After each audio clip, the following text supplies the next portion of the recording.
Yo, what's going on, man? Today's November 25th, 2022. Another edition of the ChrisBeCappinn NBA show. We are live, man. Let's get into it. We got a lot of games to talk about. I'm not going to break down every single game like I always say. I'm going to just kind of go through and give you guys what I'm looking at. And then if anybody else got anything they want to share, you guys could definitely, feel free to send me a request and, we'll get to it like always. So, real quick on the recap, uh, we didn't have any games yesterday, but we had a few games. We had a lot of games on Monday before Thanksgiving. And what did we do? We went 5-3. I gave out a bunch of leans that also hit as well. Timberwolves -1. Timberwolves first quarter minus a half. The Warriors first half. All three of those was non-sweat bets. Pelicans team total over 118.5 was another non-sweat bet. Nick Richards over 5.5 rebounds was another non-sweat bet. He finished with 13. Spencer Dinwiddie finished on the hook with 19.5 points.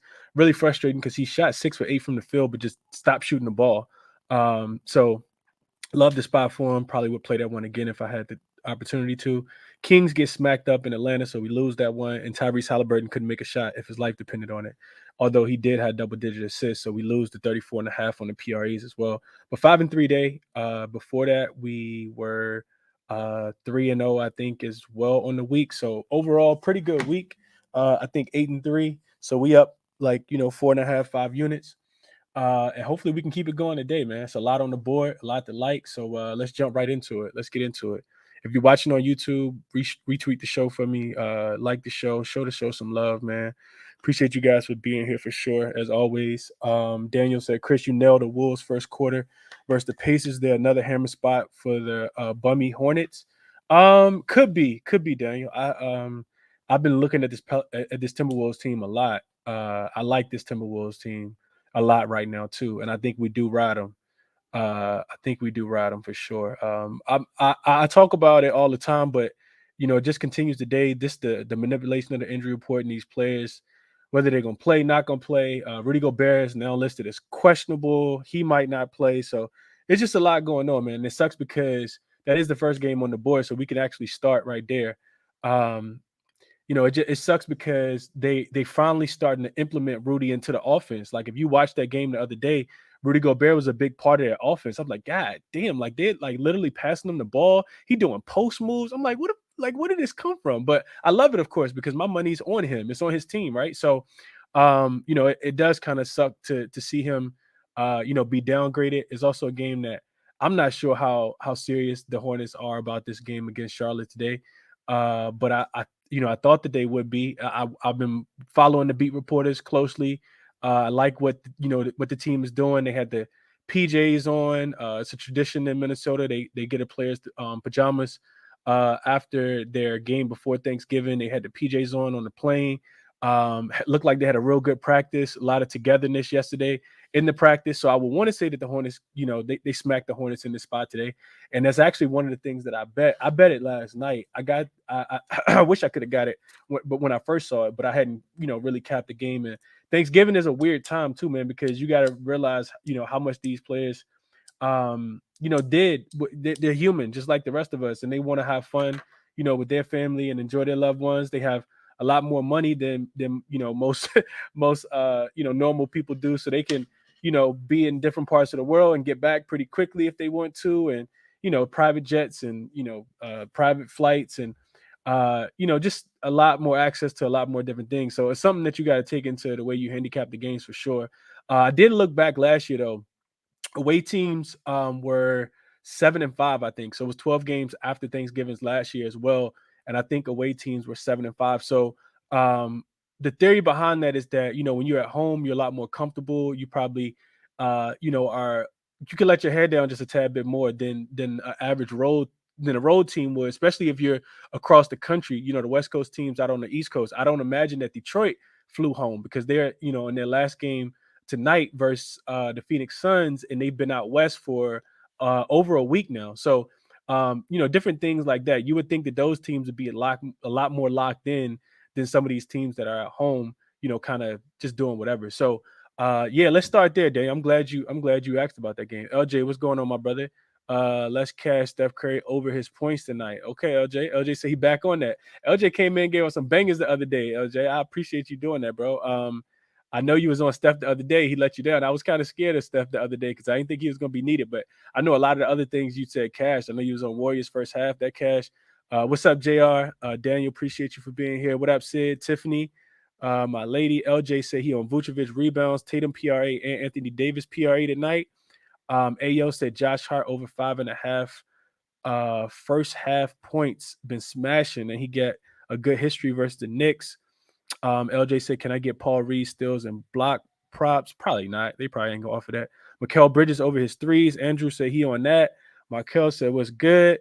And hopefully they don't just start jacking up shots. Yeah, hopefully not, man. Let's get into the games, though. Let's get into the games. I do got a couple things that I bet already, a couple things that I'm looking at that I haven't bet. And like I said, we got the manipulation of the injury report is still at an all-time high. So keep your notifications on from Underdog.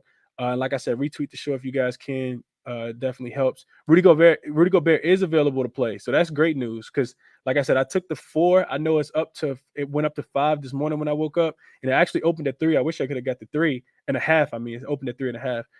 But I do have a Minnesota -4 in my pocket already that I think that this team does, kind of continues today. You also got to look at the injury news. Dennis Smith Jr. is out. Gordon Hayward is out. LaMelo is out. The Timberwolves will be without Taurean Prince in this one. Jordan McLaughlin is still out as well. Cal Anderson is questionable with that back injury. No, he's actually available to play, so he's in, which helps that bench a lot. Rudy Gobert is available to play, like I said, as well. So, I still like the spot there. One of the things I had in my notes is that, if you take away the loss from the Knicks, this Timberwolves team is 5-1 straight up and 4-2 ATS versus the Eastern Conference this month. They've winning those games by average of 5 points. On the other side, this Hornets team, they're just 2-6 straight up and 2-6 against the spread this season. And they got gifted a win against Philly. I talked about that on Wednesday, right? Wednesday, Philly was in a bad travel spot. It's kind of scheduled loss for them. Especially after beating up on Brooklyn in a very emotional game the night before. I didn't play Charlotte, but I said Charlotte was the right side and the only way I would look in that game, and they cashed and they covered the spread too. Over the last 5 games, the Timberwolves ranked 8th offensively, but more impressively, they're 5th defensively, and they're 4th overall. They have the 4th best overall rating. They've been getting high. I think they're like 4 or 5 games in a row now. And if you look at Charlotte, I talked about the Timberwolves defense being ranked 5th. Charlotte's offense is actually ranked 25th right now, and they have a net rating of 19. So all of that makes me like the Timberwolves. Charlotte offense struggling, Timberwolves defense struggling. As long as they don't come out here playing around, man, they come out here serious with that same energy and intensity that they had in Indianapolis, Indiana, I think that they smack these boys up and get them out the way. Timberwolves, I said this already, but they do seem locked in. I think that they play, a lot better. They're playing a lot better than they did to start the season, and we knew it was going to be only a matter of time before they kind of got it together. Anthony Edwards was struggling. There was the video of him, standing around at the not moving on offense, and Rudy Gobert shooting 3-pointers and airballing them. But they're coming together, and they're doing it with their defense. If you guys have been watching them play, they're playing really, really solid defense, and that allows them to get out and run in transition. This team is really good in transition. They got, a bunch of guys that can spot up and shoot 3-pointers. Anthony Edwards to get to the lane, D'Angelo Russell to just facilitate the ball. And he's actually one of the looks that I got too. His assists over 6.5. D'Lo is averaging 8 assists in the last 5 games. We know Charlotte likes to play at a faster pace. Terry Rozier, Kelly Oubre, those guys like to get out and push. So I do think this is a game that I'd be looking at D'Angelo Russell assists. Again, I haven't locked it in if I'm being transparent with you guys, but I love his assists. It's not even juice right now. I think it's like a -112, -114, something like that. The only concern with this Timberwolves team is that they do have the Golden State Warriors on deck. So it could be a look ahead spot, but Charlotte is 0-4 straight up and 1-3 against the spread this season following a win. They're losing their following game after a win by average of 8 points. So Charlotte was at the crib. Pretty sure they celebrated the win against Philly the other night. And I think this is for me, it's Timberwolves and nothing in this game. So that's what I got for you guys on this one. Moving along, 76ers in the Magic. Not a lot in this game. The 76ers are still going to be shorthanded. Thibault's out, of course, Embiid, Harden, and Maxey are still out. Mo Wagner, I think, is back for this game. He hasn't played in a while.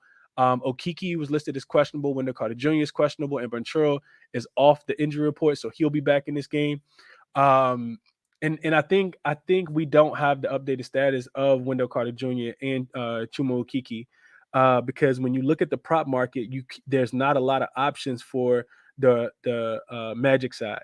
And for me, I think it's Magic or nothing in this spot. One of the things that I looked at, I thought that was super interesting. It's actually applicable in 3 different games today that I wanted to share with you guys.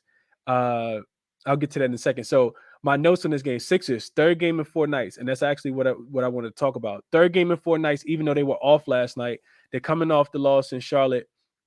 So underdogs playing in their 3rd game in 4 nights over the last 14 games are just 1-13 straight up, 4-9 against the spread. I'm gonna say that one more time. So underdogs that are playing in their 3rd game in 4 nights, coming off. Underdogs playing in their 3rd game in 4 nights over the last 14 games. So that's specifically to the month of November. They're 1-13 straight up and just 4-9 against the spread. And if you look furthermore, underdogs on the 3rd game in 4 nights that are playing away in November specifically, they're just 9-20 straight up, 10-19 against the spread. And they're losing with an average opening line of 2 points. They're losing those games by average of 4. So I think there is some cushion here to be able to get the Magic. I think the Magic are the right side in this one. There's also within that trend of, underdogs playing in away games on 3rd game in 4 nights. 6 straight losses, and those teams are 1-5 against the spread in the last 6 in November. So that trend is applicable for the 76ers today. That trend is applicable for the Detroit Pistons today. And that trend is also applicable for the Sacramento Kings. Sacramento's on 3rd game in 4 nights. They are the dog. And they are the away team. So yeah, I looked at all of those. Let's see what you guys on. Took over the Hornet nail biter. I like the Wolves 1st quarter spot even more now. Yeah, I couldn't talk anybody off the Wolves 1st quarter. One thing that me and Vaughn had talked about the other day, if you guys stayed late for the last portion of the ChrisBeCappinn NBA show on Wednesday, we talked about if you think the Magic, if you think the Timberwolves are going to win the game, they typically dominate the 1st quarter. That 1st quarter spread was like 12-10, I think. I can't remember exactly what it was, but they're not like, it's not a sweat at all. Those guys are getting out early and dominating the game from the beginning. They typically let up a little bit, which is human nature. Everybody's going to let up. You're not going to win the game by 20 just because you go up by 20 in the 1st quarter. We know that teams have more, they're going to put forth more fight than that. But if you do like the Timberwolves, you might want to play the 1st quarter spot. 1st quarters can be a little tricky sometimes, which is why I'm not on it today. But if you like the Timberwolves, man, you definitely want to play them 1st quarter. And I got the Timberwolves -4 in my pocket. But now it's up to 5.5. Happy to see Rudy Gobert is going to be playing. So trend that I just gave you guys, backs the Magic in this spot. I didn't play the Magic. I think it's up to 3.5 now, but that's the only way I'd be able to look in this one. Is the Orlando Magic? Let's see what the line is at right now. So it's 2.5. I think that's actually playable, man. Like I'm gonna write that down on my short list. Let's see. Magic -2.5.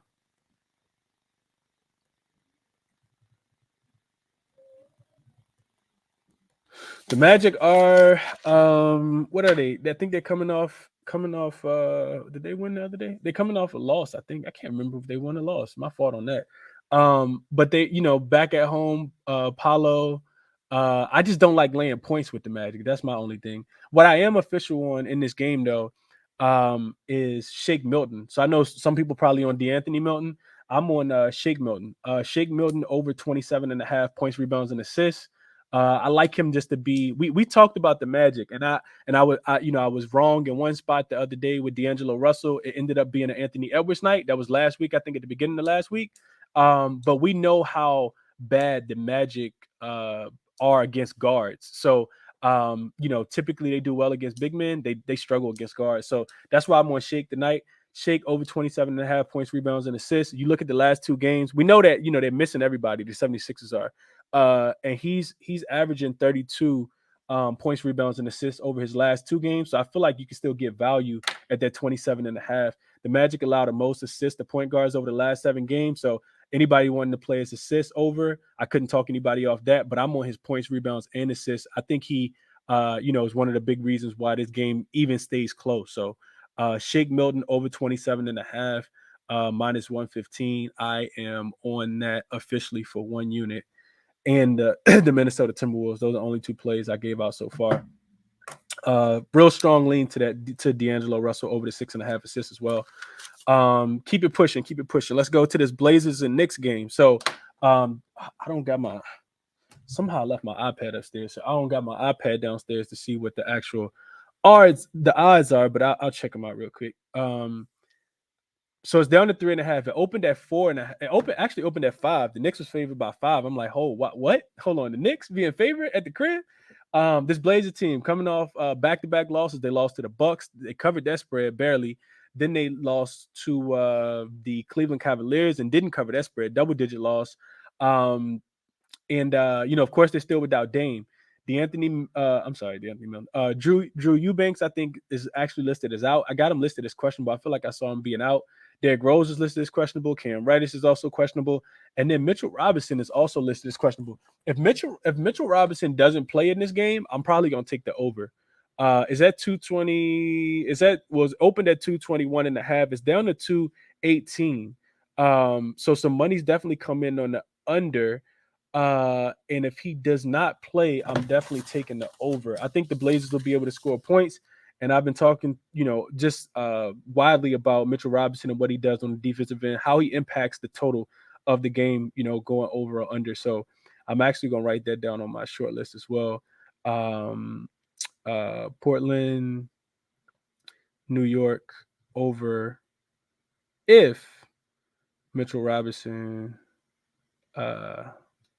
is out. And I don't know if we got official news on Mitchell Robinson. I feel like we haven't yet. But that's the way I would look in this one. I still think it's a winnable game for the Blazers. I haven't played this one at all, if I'm being completely honest.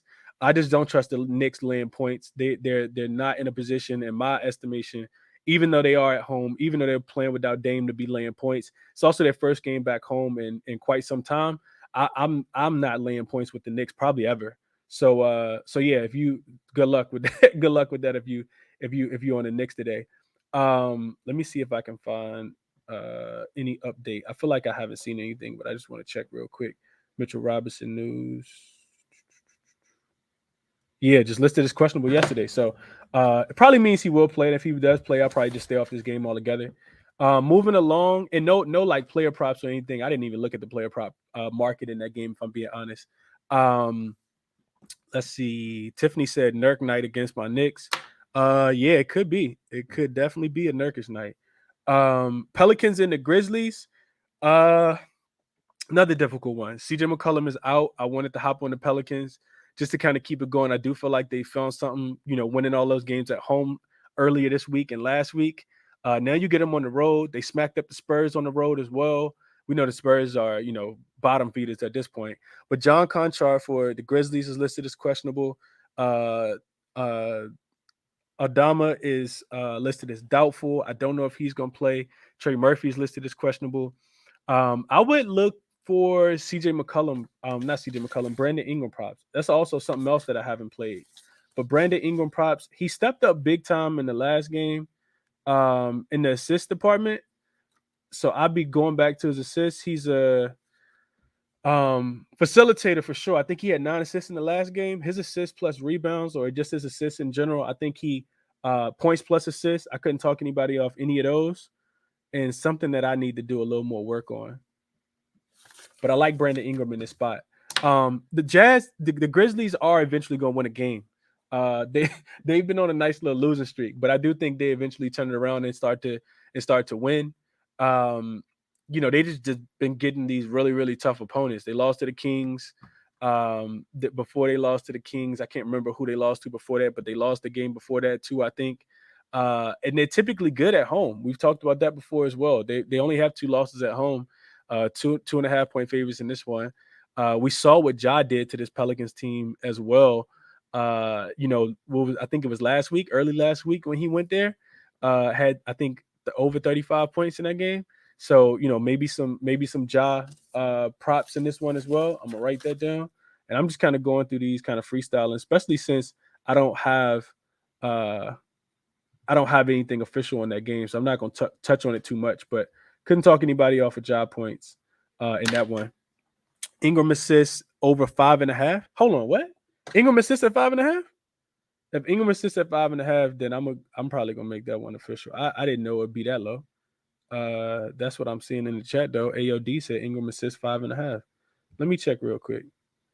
Ingram assists. Brandon Ingram. Let's see.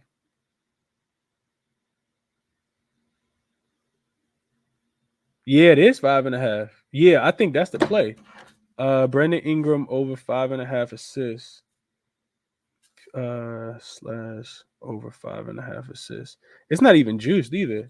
Yeah, I'll play that. I'm gonna check. I need to check a few more things real quick before I play it, but I think he's definitely the primary ball handler. Jose Alvarado will be in there as well. Definitely to try to pest be a pest to Ja Morant as much as possible. But Brandon Ingram, that offense is gonna run through him today without CJ McCollum. So I like Brandon Ingram over the 5.5 assists, and I'm probably gonna make that official play as well. Moving along, this Nets and Pacers game. So spread actually opened at 3 in favor of Brooklyn. It's up to 3.5. This is a difficult game. This is a really, really difficult game. I don't want to continue to fade the Pacers because I know that they're better than they have played to be. What I did have written down on my short list from yesterday, I think is upstairs, was the under. I think the total opened at like 235, 236. I see it's down to 233, and I was looking at the under. I didn't completely cap it though. It's just on my short list. And I actually got it written in my notes at 235.5. So money's definitely coming on the under. I talked about this the other day. The Pacers defense is a lot better than what they're being credited for. And the Timberwolves defense was as well, which is why that game went under. I was a chicken. I was afraid to play it, so I didn't play it, but that game went under. I also feel like the Brooklyn Nets are going to keep coming with something defensively. They got embarrassed on Tuesday night. They flew to Toronto, played against a shorthanded Toronto team. And I don't even think Toronto got to 100 points. And if they did, they barely got there. So I do like this game to go under again. I haven't played it, but that's something I'm going to write on my short list as well. I just feel like both of these teams can play better defense than what we are than the number, like these high totals. And the reason why the total is so high is because people are scared to play unders. A lot of people not going to play unders, but I'm going to play them if they win me money. So Nets, Pacers, under 233.5, adding that to the short list as well. And then I don't have anything else for this game. Isaiah Jackson listed as questionable. Nimbar also listed as questionable. Yeah, nothing official for me on that game at all. I didn't really look into it too much. This Cavs and Bucks game, I really, really, really wanted to get on the Cavs.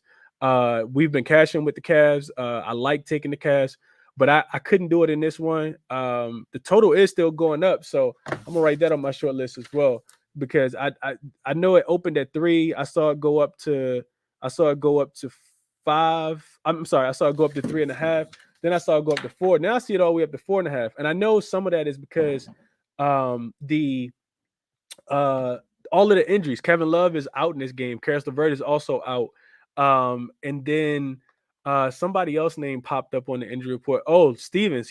Lamar Stevens also listed as out for this one. If they were in, then I would definitely be taking the Cavs in this spot. I like the Cavs to beat the Bucks. I don't want to fade the Bucks off a loss at home, first of all, because they did just come off that loss to the Bulls. So I'm not official on this one at all. Jared Allen being back in the game should definitely help the Cavs. They still got Darius Garland. They still got Donovan Mitchell. They still have Evan Mobley.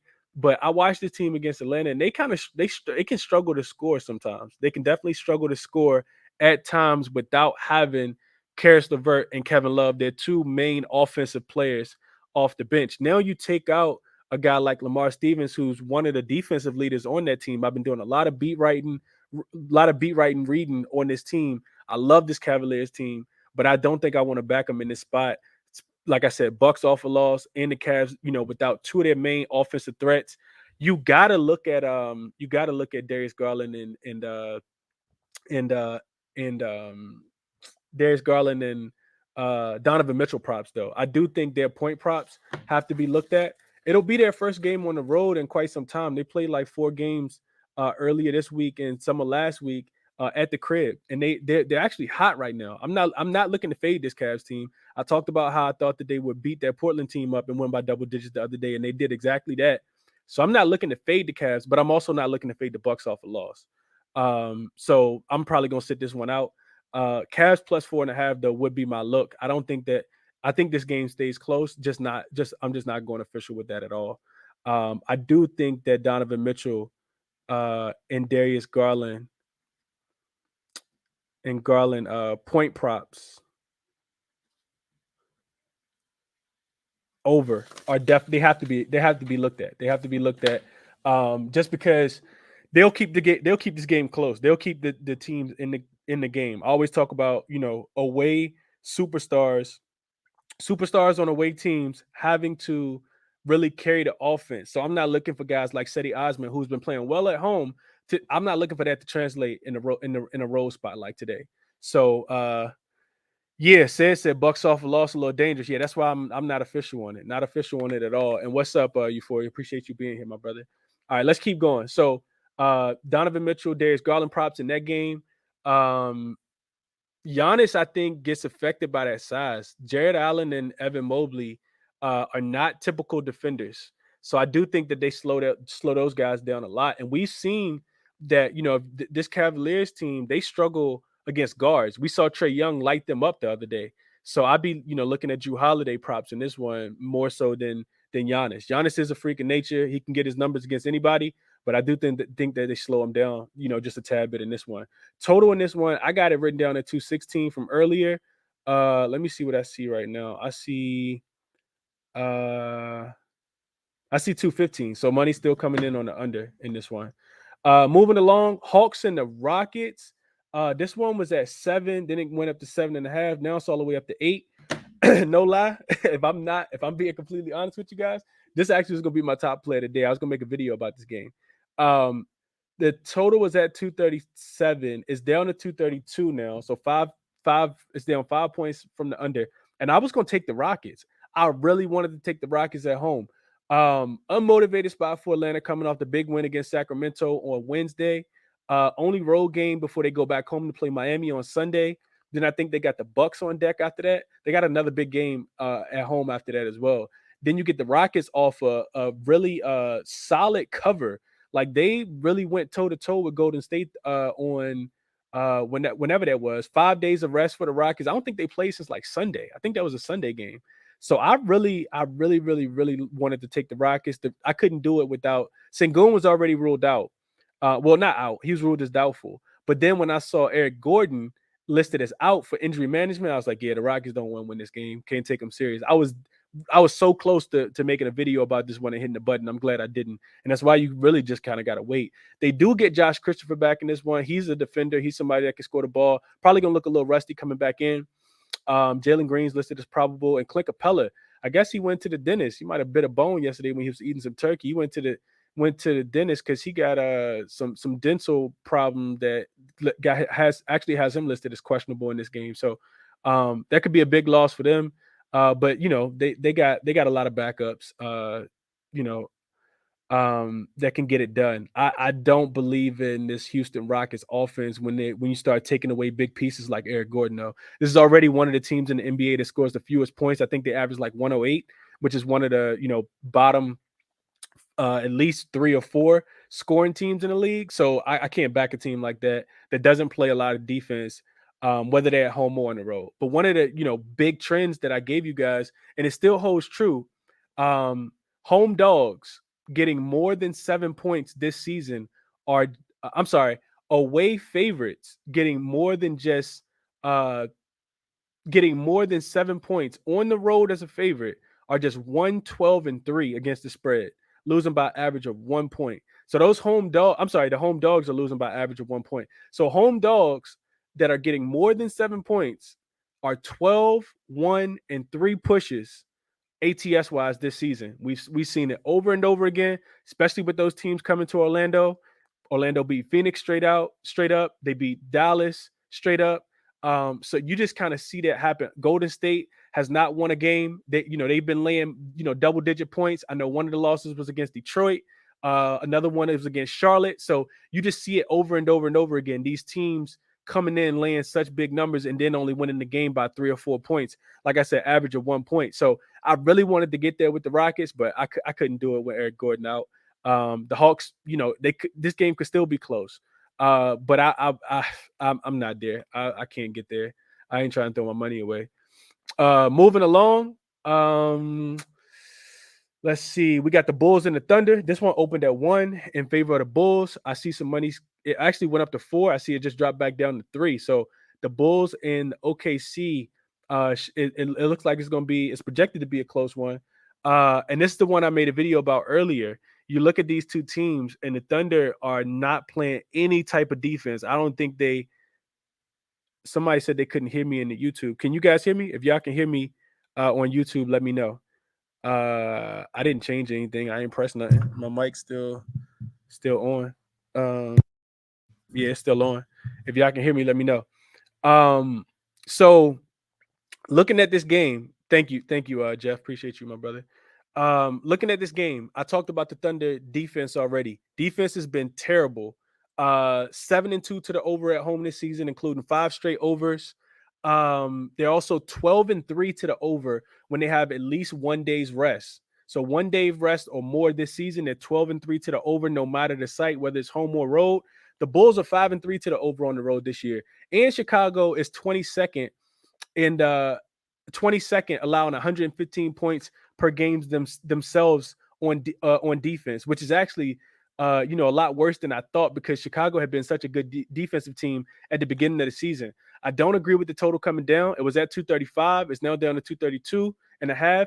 And I was going to play the over for the full game. And I think that that's a good look as well. But just in case Chicago does come in here and play defense, I like the Bulls team total to go over the 117.5. I think this is a game where they could easily get to 120, 125 points. The Bulls, they come into this game scoring over 121. They scored 121 points against the Celtics. Celtics have a way much better defense than OKC. They scored 118 points against the Bucks. The Bucks have a way better defense than OKC. So them not being able to struggle to kind of put up points against those two teams doesn't make me think that they're going to struggle in this game as well. Also, looking at the pace, the OKC is playing at the second fastest pace over the last 5 games. And then you get, like I said, this Bulls team, they can actually score. They've scored over 120 points twice against the Celtics, once against the Pacers, and once against the Bucks, and once against the Spurs. So the common theme with those couple teams I just talked about is that they all play at a faster pace. They play at a fast pace as well. So when you get the Bulls in a spot that's probably going to be pace up, I like the Bulls in this spot tonight. I'm not playing the spread just in case they do lose, but I am, like I said, I am official on their team total over 117.5. I've seen no signs of the Thunder wanting to actually engage in anything that looks like defense at all. So I am official on that. And last thing, I noted this in the video already, but OKC is allowing 125 points per game over the last 5 games. That's worse than the Spurs. The Spurs, we've seen, teams just fly over the total over and over and over again, but OKC is actually giving up more points than the Spurs. So I am official on the Chicago Bulls team total over 117.5. Locked that one in earlier before I made the video. Moving along, and I couldn't talk anybody off props in that game as well. I think Zach LaVine, who we was on the other day, has a big game. Like, of course, some of these guys going to have to step up. Vucevic, couldn't talk anybody off. DeRozan, whatever their point props are, I mean, they probably adjusted because they are playing at a faster pace. And Chicago's not a team that scores a lot of points on most nights. I think this is a specific spot. I don't give out Chicago team totals because, I just don't trust that offense. But against a team like OKC, I think you got to. I feel like you got to. You got to pick and choose your spots, and this one feels like a good spot to me. Couldn't talk anybody off any of those player props either. Kings and the Celtics is the next game up, and I'm going to try to hurry up because I feel like I'm talking too much already. Kings and the Celtics next game up. Hold on. And that spread's actually dropping now. It's just dropped to -2.5. So I feel like something must have happened. Am I missing something? Let me see. Uh Nah, I ain't missing nothing. It went from 4 to 3, and now from 3 to 2.5. So something changed. And Rudy Gobert, D'Angelo Russell, Anthony Edwards, Jay McDaniels, and Carl Anthony Towns are going to start against Terry Rozier, Kelly Oubre, McDaniels, PJ Washington, and Plumlee. Okay. All right. So moving along, Kings in the Celtics game. Spreading this one had the Celtics -7.5. That's a hefty number to lay with the Celtics. But I tell you one thing, I'm not betting against them. I've been saying this for a while. I'm not betting against the Celtics, man. I know that this Kings team is good. I know that they're better than they were the version that we saw against Atlanta the other day in Atlanta. Second game of a back-to-back playing against Memphis, but this is also a third game in 4 nights. This is also the applicable situational trend that I told you guys earlier. Kings, third game in 4 nights. Granted, they had yesterday off, but third game in 4 nights off the loss to Atlanta. They didn't cover. Underdogs playing in their third game in 4 nights over the last 14 games are 1-13 straight up, 4-9 against the spread. Underdogs on their third game in 4 nights that are playing away in November specifically are just 9-20 straight up, 10-19 against the spread with the average opening line of 2, and they're losing those games by average of 6 points. So it's always some wiggle room in there. That's not really applicable when it comes to this stat line. But like I said, there's 6 straight losses and 1-5 against the spread last 6 games. If you go back and look at those games specifically in November, when you're thinking about away dogs, 3rd and 4 in November. And those games go over too. So one thing I was looking at, I think the total moved up in this one. This month specifically, yeah, it's moved now. It was at 235.5 when I wrote it down. I didn't play it. I probably should have. I do think this is a high scoring game. The Kings having that day off, I think, helps them offensively. This month specifically, away teams on their third game in 4 nights, which I kind of just talked about, they're 17-12 to the over, 59%. Celtics 6-1 to the over at home this season when they have at least 1 day of rest or more. So I would only look towards the over. Of course, it's shot up from 235 to 238, and I don't like playing totals when they've been already increased by. I like to get the best of the number. For me, it feels like you picking through leftovers, and it's kind of like going to the grocery store. Everybody done touched all over the produce section. I'm probably just gonna go to another grocery store. So yeah, I'm not playing that total, but that's the only way I would look is the over in this one. And it's a nice game to do a same game parlay, man. I think Jason Tatum, he was questionable all day. The other day against Dallas, they smacked Dallas up. I didn't play nothing in that game, and I definitely should have. And I think this is a spot where the Kings look good, but this Celtics team, man, clearly like they're the best team in the NBA right now. Offensively, they're getting it done defensively when they need to. Couldn't talk anybody off the Celtics, but laying 8 seems like they're priced like a championship team. This Kings offense is taking a step back just over the tab over the last 2 games, and they also just don't produce as well on the road. If you go look at their home numbers, I think it's like 123 points, which is insane. But on the road, I think that number drops down to like 115. So, if the Hawks can do that to them, then there's no telling what the Celtics team can do to them. So, that's my thoughts on that game. I haven't played anything. Wizards in the Heat, I'm probably skip this one. A lot of injury news. Hachimura questionable. Monte Morris questionable. They went through a limited practice shoot around. Bill questionable. Dwayne Dedman questionable. Duncan Robinson doubtful. Matt Strus is doubtful. Gabe Vincent questionable. Tyler Hero I think is in, but I got him listed as questionable. Bam probable and Jimmy still out. These 2 teams just played each other. I didn't even cap that game. Staying far away from that one. This Lakers and Spurs game, however, a little interesting game here. Also, don't feel like you can actually make a play on it because we don't have all the injury news yet. But it opened at 4. Money quickly came in on the Lakers. It went all the way up to 5. The total went up to 228.5. And I had a play to the over. Of course, I didn't play it. Now it's all the way up to 232, so I'll probably stay off of that too. Injury-wise, you got Doug McDermott. I think he was listed as out. Zach Collins, I think, is out too. Don't quote me on that one. Josh Richardson was listed as doubtful. I think he's out. And then Juan Toscano Anderson is probable for the Lakers. AD is probable. Patrick Beverley was suspended for 3 games for pushing DeAndre Ayton in his back. And then LeBron is listed as questionable, which makes this one the most, the biggest, that makes it the most difficult to cap. I did see reports that said LeBron was going to try to play tonight. But that was, when we played, I say we because I'm a Laker fan, when we played in Phoenix on, what day was that? Wednesday. So not quite sure how Bron's doing with that abductor. But the over. So I thought this was interesting. The 2 games, Patrick Beverley already missed 2 games this year. And if you look at the total in those games, the Lakers were without Patrick Beverley, the Lakers were giving up 126 points in those 2 games. And in the 14 games with Patrick Beverley on the floor, they're only allowing 112 points per game. So I know a lot of people, maybe you watch the Laker games, maybe you don't. If you watch them, you can see his defensive impact. He really gets up into whoever the opposing, best player is, even if it's Kevin Durant, doesn't matter if it's forward or guard. He just presses them, tries to take them out of their rhythm, and he does a good job with that. And you can see the 14-point difference in the games that he plays in, games that he doesn't.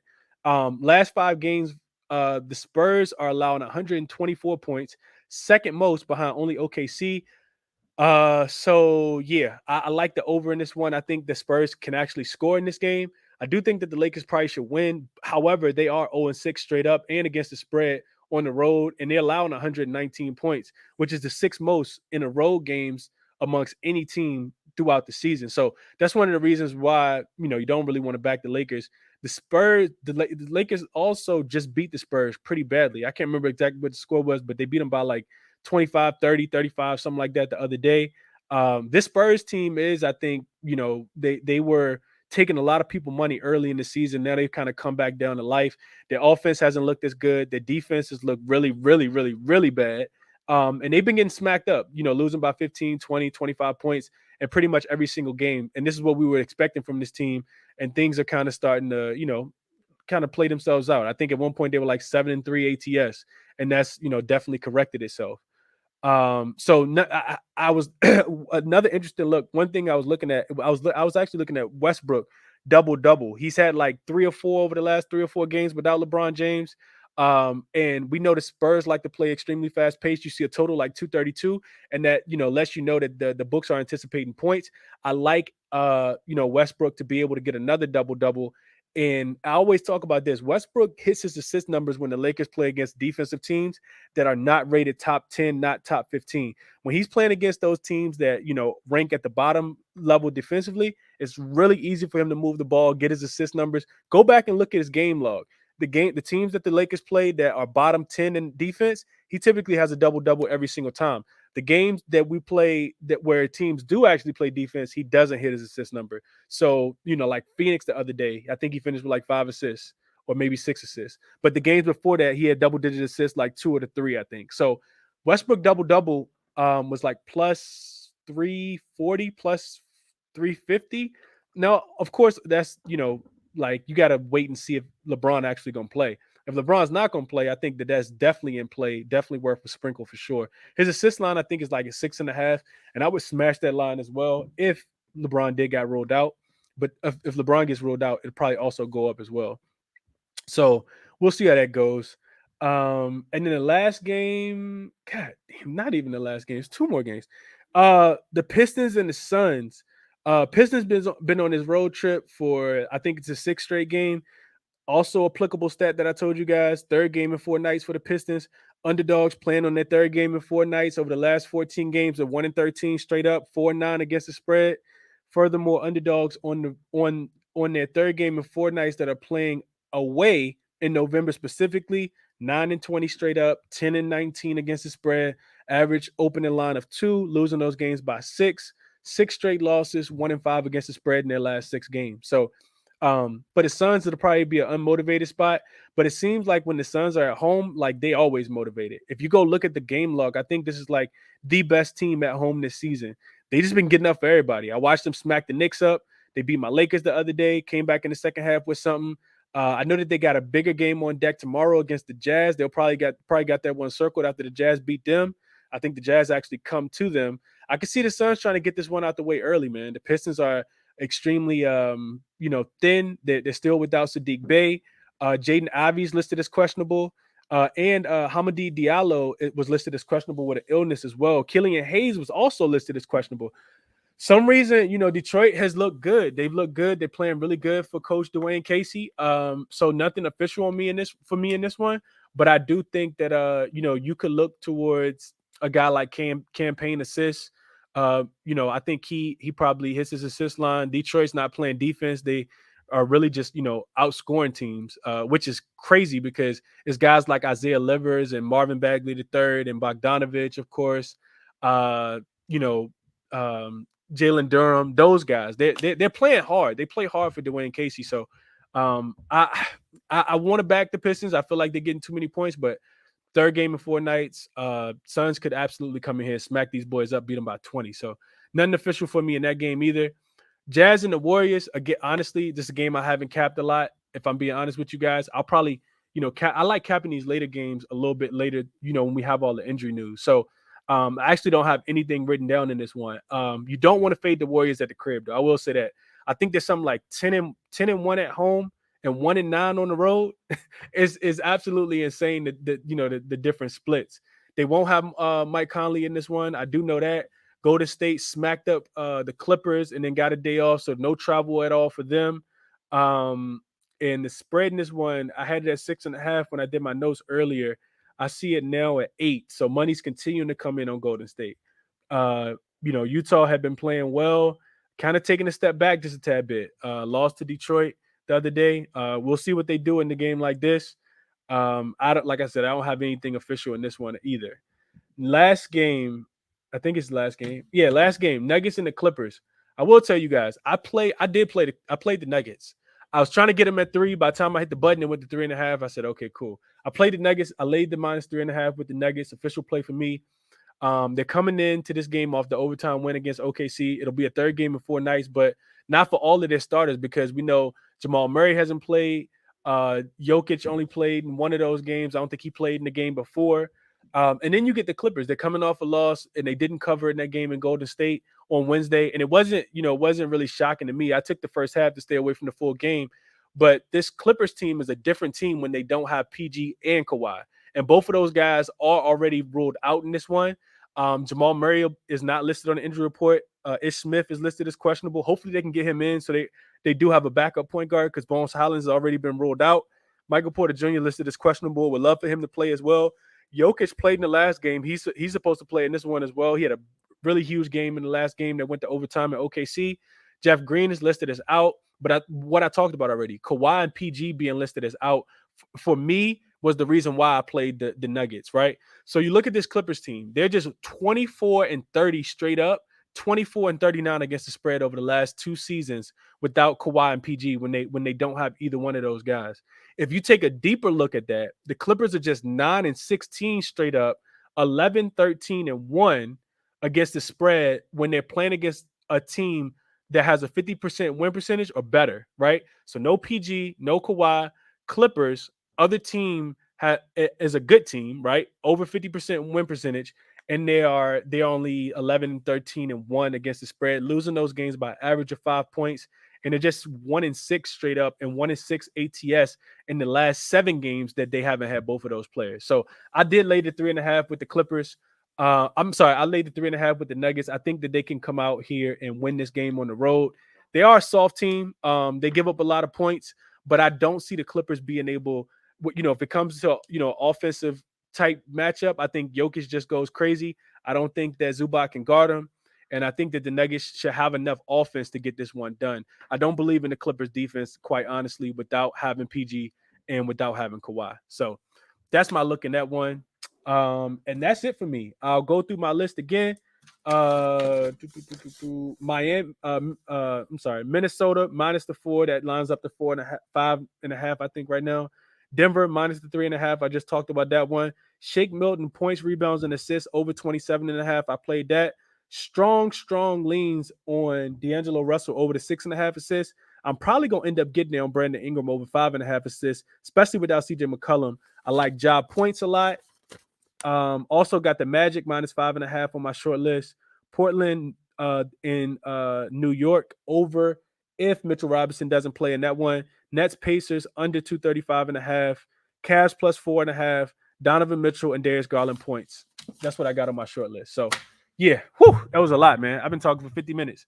That's what I got. Y'all send me a request if y'all got something y'all want to share with the rest, with everybody else. If not, shut this thing down. But if anybody got plays they want to share, let me know what they are, and we can just send me a request. I'll get you guys up. AD over 11.5 rebounds. Frank said he on that. I like that look. I like that look a lot. Sid said no Conley. Golden State should cover that. Yeah, they should. And they said Bron gonna play. Yeah, that's what I saw. I saw Bron was gonna play. Let me get to my guy Ben. Let me get Too Heavy up here. And let me get Black Thor up here as well. Ben, can you hear me, bro? If so, floor is yours. How you doing? I hope you had a good holiday. It was good, bro. It was real good, man. Ate, sit around, watch football all day yesterday. It was good, bro. No complaints. Awesome. I'm trying to avoid the point props today just because of the holiday. Right? We don't know who was doing what. So absolutely. There's a couple that don't need a ton of analysis. I took D'Anthony Melton 2 steals.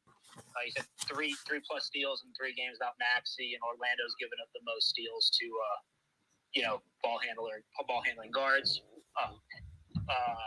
Miles Turner over 8.5 rebounds. Brooklyn's given up second most rebounds last 7 games to opposing centers, and Halliburton over 10.5 assists at -130. Brooklyn's given up the second most assists to point guards last 7 games. We know that they like to sag on defense, which allows a lot of 3-point jump shots and mid-range jump shots. And Hallie's as good as anybody with getting the ball to shooters at the right position. I got 2 that require a little more analysis, which I'd rather talk a little more about. I love Kyle Lowry point rebound assist line tonight at 27.5.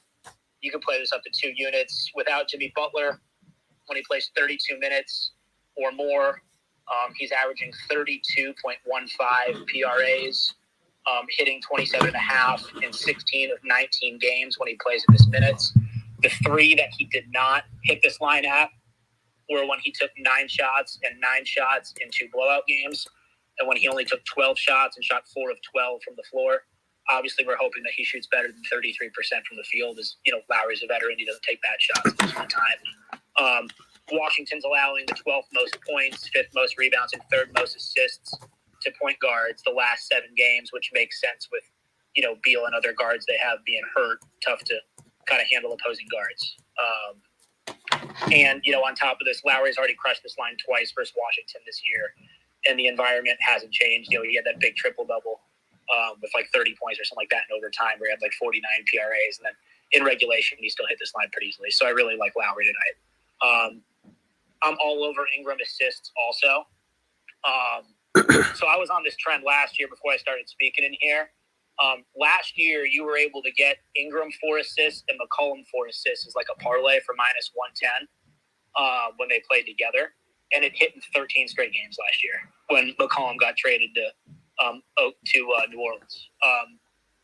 With McCollum out, Ingram absorbs I don't really know exactly how to quantify it, but I would say like 75 to 80% of the ball handling kind of statistics from CJ. Last game, in only 32 minutes, let me see, I just had it up. Ingram had 15 potential assists and 13 adjusted assists in only 32 minutes. I would say tonight in a closer game, if you look at his game log, in games where they play against contenders, usually plays between 34 and 38 minutes, and honestly closer to that 38-minute mark. And obviously, as we know, right, like superstars on the road, like the ball goes through them more than anything. So I don't imagine, Jose Alvarado is going to have 12 potential assists tonight like he did last game. I would imagine Ingram's going to get closer to that 17, 18 potential assists. 5.5 should be cake for him, man. Like that should be so easy. I'm actually willing to go triple-double on this for really, really small, like a tenth of a unit. We can get triple-double at plus 5,000 for Brandon Ingram. Plus 5,000. Somebody just tweeted me that. Shout out to Mike. Mike just tweeted me that and said, "Yo, Brandon Ingram triple-double is worth a look." I like it, man. It's crazy, man. Like Memphis is allowing the fifth most assists to opposing point guards and second most assists to opposing shooting guards the last 7 games. Whatever bucket you want to put Ingram in, he's going to be distributing the ball tonight. That's going to be his role. And then they're in the top 10 or top 5 in opposing rebounds to small forwards and point guards. And the reason I use those two is he's going to guard the opposing, small forward. He's going to play point guard on the offensive side. Obviously, he's big. He's bigger than anybody who's going to be guarding him. He's bigger than anybody who he's going to guard. He's shown the ability to rebound the basketball. He had 10 assists last game. Like, we're not talking about hypotheticals. He did it last game. He's done this before. He's got better than a 2% chance at a triple-double tonight. So I feel like we're getting good value on that. I actually went 2 units on his assists. I think this is going to be cake with the 5.5 assists. So that's what I'm on tonight. Like it. Ben, real quick, I want to add this real quick. You said his triple-double was 5,000. I don't know where you built that out at, Ben, but if you take it on FanDuel, they got it at plus 4,200.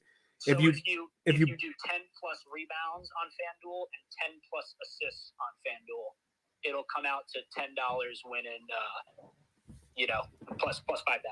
Plus 5,000. Okay, so Yep. So no points at all. 10 assists, 10 rebounds. I see it right now at plus 47, 48. So building it out is a lot more financially savvy than just going to the triple double. I know a lot of people. Yeah. Are new when they come to the space. They don't know how to do that. Just kind of wanting to put that in the air so you guys would know to build it out. I got it at about 40 minutes ago at plus 5,000. Yeah, so it's went down just a tad bit, but I mean it's still significant value for sure. Appreciate you sharing that, Ben, for sure. No problem. Absolutely. Too heavy. Kick it to you. What's up with you, Chris? Appreciate you letting me speak. Absolutely, bro. I'm good, man. How about yourself? What's going on? I can't complain, man. I got the day off work, so I get to watch some basketball and just bullshit around the house. That's a good look. Absolutely. I love it, bro. Love it. For sure that. I'm on one play today. What you got? If it ain't broke, don't fix it. Anthony Davis should be playing. I know he's soft and everybody always, get concerned about him being injury prone, but I think that when he plays, he's dominant on all cylinders, in my opinion. The last game that they played, I played his PRA over 38.5. I won that. I also did a custom PRA and I set it to 45. I hit that too. So in my mind, as long as the Lakers is not that great and AD is playing, he's going to put up monster numbers every time. Especially in a game like today where the Spurs, they're not necessarily inspired to go and try to win no shit, but Greg Popovich definitely got them playing hard. And against the Lakers, that's going to be a tough game. I don't think the Lakers going to blow them out, so that means AD going to need to play. He going to hit that number of PRA over 39.5 today for sure. It's like minus 115 or probably up now, but I would play it at the average. I would also make a custom. Anthony Davis is a money maker. That's all I got today, Chris. Nice. So you got it at 39.5 too heavy? Yep, I got it at 39.5, and then I also set one for 48. I'll play with that one. I put one unit on the 48. Okay. Okay. Hey, too heavy. I like that when you come in here, bro. It don't matter how many games on the slate. You always got like 1 or 2 plays, bro. I love that. I love that you don't be going too heavy, bro. Yeah, I love it. Hey.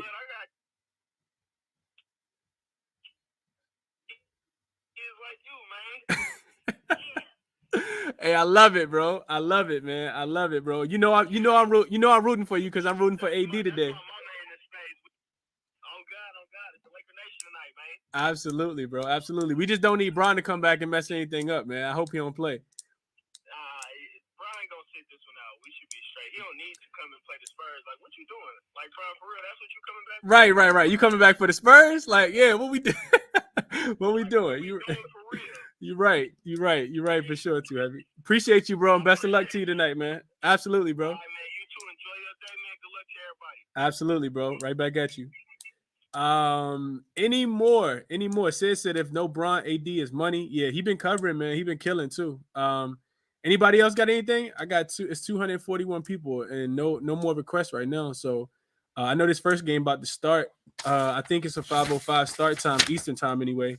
So if I don't got no more requests, I'll go over these officials real quick, and we're gonna get on up out of here. Let me see what Vaughn on real quick. Vaughn popping in late.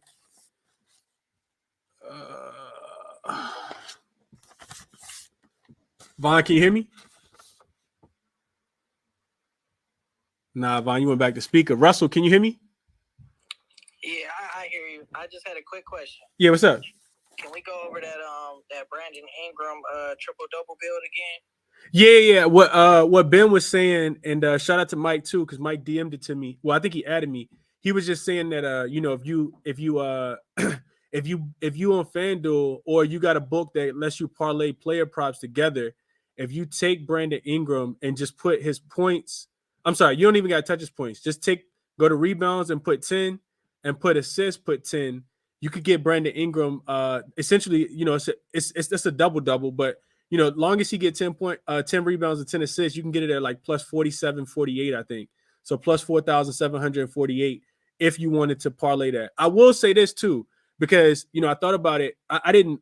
I was just kind of talking it out in my head without CJ McCollum and how much more ball handling duties he'll have for that team. So his assist being set at 5.5 was kind of just threw me off. So when I saw it, I talked about how probably was going to play it. I went ahead and played it while I was on the show. So 5.5 assists is in my pocket for Ingram. I will also say this, don't if you're gonna play that, make sure it's a smaller unit because he might not get the 10 assists, he might get the 9 assists, or he might get the 9 rebounds. I would also say that if you got the bankroll for it, play his 8 assists and play his 8 rebounds as well. If you want to parlay, something together, it should be kind of spread it out. Don't just play the 10 and 10 because if you don't get the 10 and 10, he finished with 10 and 9, you're gonna be upset. But if you play the 8 and 8, you can still get pretty good odds on that as well. I think it was like 17-1. So definitely another angle to kind of look at it. I also think, if you just want to be safe, playing his points, rebounds, and assists, is probably a good look as well. Ingram is one of the more elite scorers, especially when he has to be. And I feel like tonight he gonna be in that situation where he kind of has to be without having CJ being there. Chris, on that note too, if you just wanted to ladder up his assists without the rebounds, the 10 assists is plus 700 on itself. Yeah, absolutely, man. Yeah, you could play the assist straight. You could play the points, rebounds, and assists. However you want to slice it. But he will have a lot more ball handling duties. Him and Jose Alvarado will be at the at the fork of that ship for sure tonight. Are there any Jose Alvarado props out there? Yeah, I saw him, Ben. I did see him. I think his assists were sitting at like 6.5, 7.5 as well when I looked. Matter of fact, I still got it up. Hold on. That's very insulting. 5.5, Ben. 5.5 is plus money for Jose Alvarado.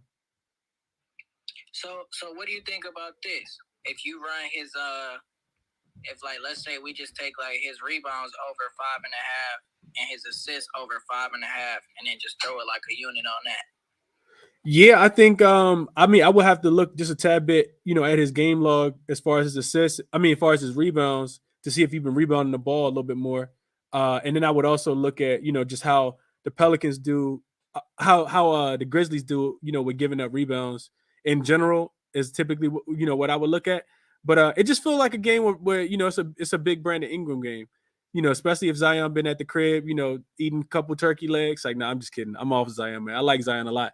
But it just feels like it kind of feels like an Ingram, like the lines aren't adjusted to, to CJ McCollum being out. So I like that. If you want to put both of those together, y'all know I'm not big on parlaying. So I put the two units on Brandon Ingram assists at minus 115 for 5.5 before I parlay anything together. But that's just me. Chris, on that note, the books have zero historical data on Ingram without McCollum after McCollum got traded over. This is the first 2 games he's missed. That's interesting. That's why we're getting at such a good line, I think. Yeah, that's interesting. We know that the Grizzlies, they play a lot faster pace at home as well. So this one just a head scratcher to me, man. I know I talked about Nick Richards' rebounds being at 5.5 the other day, and shout out to you on that double cash or whoever recommended that. That was 13 and 13. Yeah. That wasn't even. I said you could play it because he had 2 in back-to-back games, but somebody else actually shared that with me, and I give them all the credit for that. But to me, this just kind of seems like a line that's a tad bit too low, and sometimes, Vegas can bite you in the butt. You feel like you're getting something that feels like it's too good to be true. Most of the time it is, but, every now and then we run across something that we really like and, we can, cash on it. So this, to me, this seems like a really good spot for Ingram, as long as people actually making shots. You know, the one thing about taking assist props is that you do got to get people to actually, you know, make the shots. And the Pelicans can get, you know, they can get a little bricky out there from long range sometimes, when, you know, especially when you don't got CJ McCollum, who's one of the, you know, better shooters. I think Trey Murphy's also listed as questionable. So you got to, you know, hope that he's finding guys and they actually making shots the day after Thanksgiving. Can I add to that point? Absolutely. You know, sometimes we get these assist lines. Like, so Killian Hayes is a good example. He had, like, I think 9 assists in back-to-back games. But if you looked at his potential assists and adjusted assists, he was basically maxing them out. He was at, like, 9 potential assists one game and 10 potential assists another. So Vegas didn't move his assist line because, you know, it's kind of fluky that guys make every single shot when you pass into it. We got a lot of room for error with Ingram having, you know, I would say probably a minimum of 15 potential assists tonight, given that he's going to play more minutes than he did last game at a faster pace. Absolutely.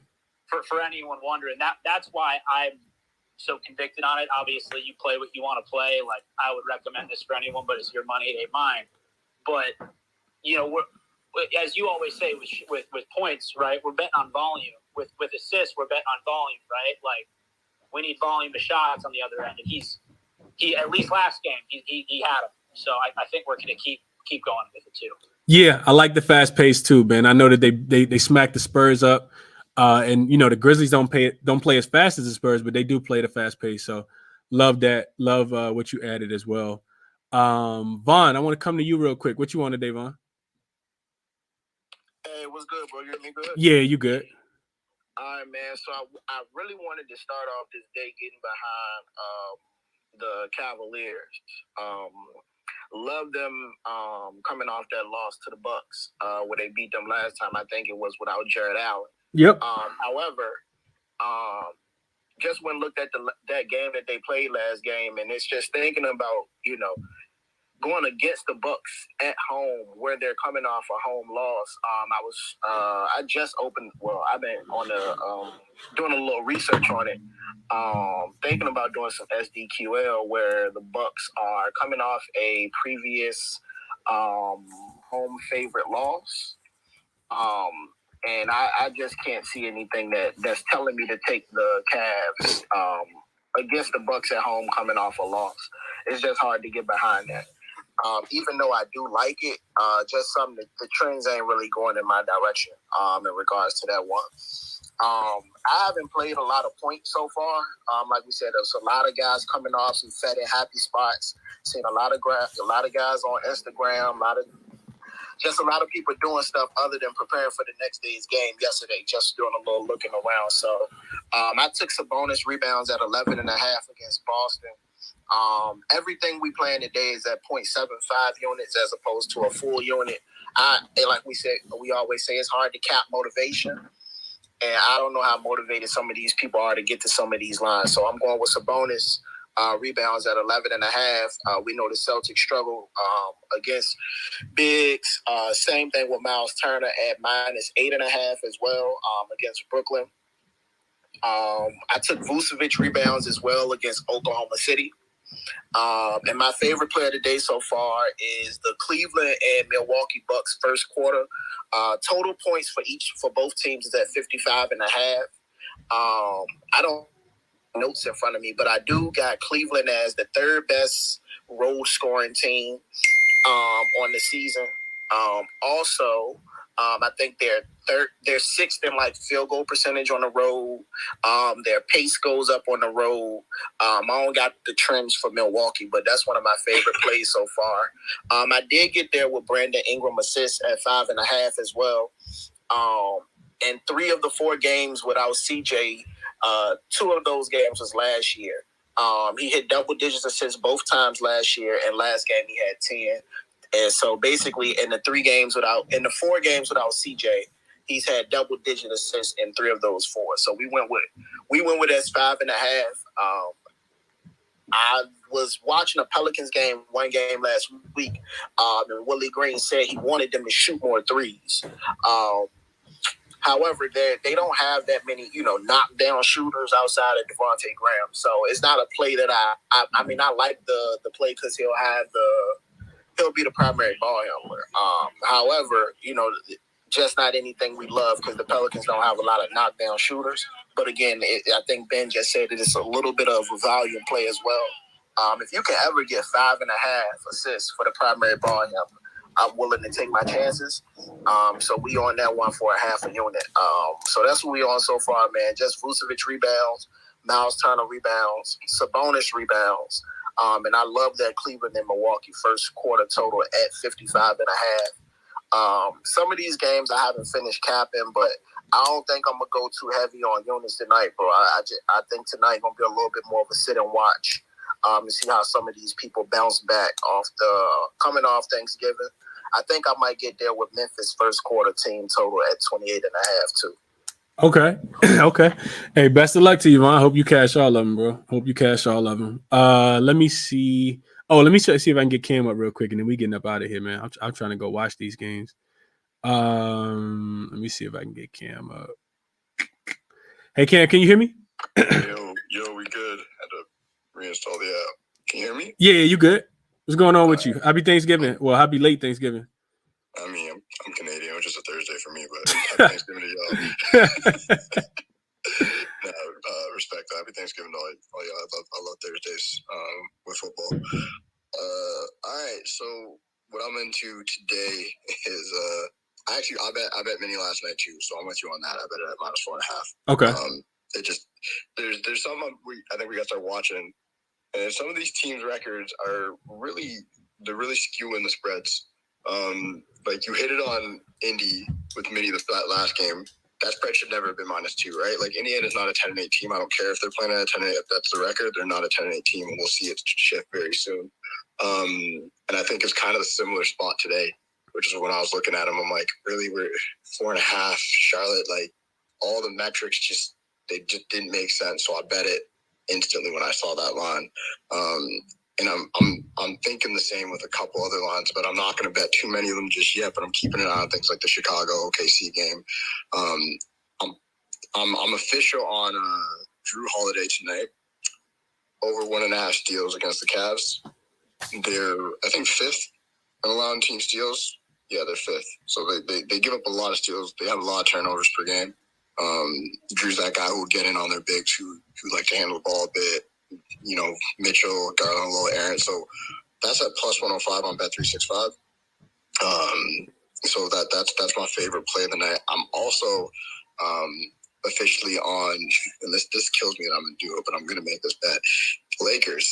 I'm taking the Lakers -3.5. I don't hear that too often, Cam. I'm sorry, I cannot and if I get burnt, I get burnt, and that'll be it. That'll be the last time I get my money. But the Spurs team's not trying to win. I get it that they play hard. That's a fact. Has them playing hard, but they're not trying to win. They're not equipped to win. This Lakers team's trying to win. Right. They need to win, and they have more talent. And it's just the talent is far too. Even if all the role players suck, like this is one of those games where, especially if LeBron plays, I know you're saying if he plays, I might hurt them. It's like for me, you already beat the brakes off them like 2 games ago. No, not hurt them, Cam. More so just hurt AD. Prop in general. Like I'm with you, Cam. I think the Lakers win this game for sure. Like you gotta win this game. You know what I mean? Like one of those lines that I was saying when you're looking at the lines right now, which ones don't make sense, but because of the record and how the Lakers have been playing, in real talk, they've been trash. But things are starting to shift. We're getting to a point in the league where they're looking at the stands and it's like you can't lose this game against San Antonio. Where San Antonio doesn't need to win it. Like they don't care. So that I'm taking the Lakers tonight -3. And I feel decent about it. And then I'm going back to Old Faithful. Shai Gilgeous-Alexander, as long as his props under 30 points, either take his points or points and assists. I'm probably going to take his points and assists tonight.